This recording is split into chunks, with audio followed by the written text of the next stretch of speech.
המטבח הוא לב ליבו של הבית, בעיקר אצל משפחות ישראליות. אתן לכם כמה טיפים שיעזרו לכם בהבנת התכנון המטבח. 1. אנשים פשוט נוטים לשכוח שיש להתייחס למיקום החשמל והאינסטלציה. חשוב לשנות את התשתית הקיימת כדי להתאים את לתכנון של המטבח. 2. יש להתייחס לחלונות והדלתות בחלל, כי הם אלה למעשה שמשפיעים על העיצוב שלו. 3. כולם אוהבים אי במטבח, רק יש לקחת בחשבון שהוא צריך להתאים לגודל של החלל, ולא תמיד עדיף להוסיף אותו, כי אז הוא יכול ליצור הרגשה של עומס ודחוס נורא. 4. המרחק האידיאלי בין ארונות המטבח לאי זה בין 90 עד מטר. 5. גודל הכיור המומלץ למשפחה הוא עד 70 סנטימטר, ככה לפחות אני אומרת ללקוחות שלי. 6. במצבים שהמטבח לא גדול, מומלץ ליצור גומחה בין הארונות. כך אנחנו יכולים להרוויח גם שיש וגם שטח אחסון. 7.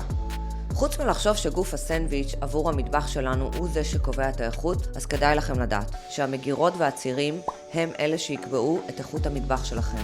8. חשוב לדעת מראש כמה מוצרי חשמל הולכים להיכנס לתוך המטבח, וכמובן לבחור את המידות הנכונות. לעוד עצות וטיפים, תשאירו לי עוקב.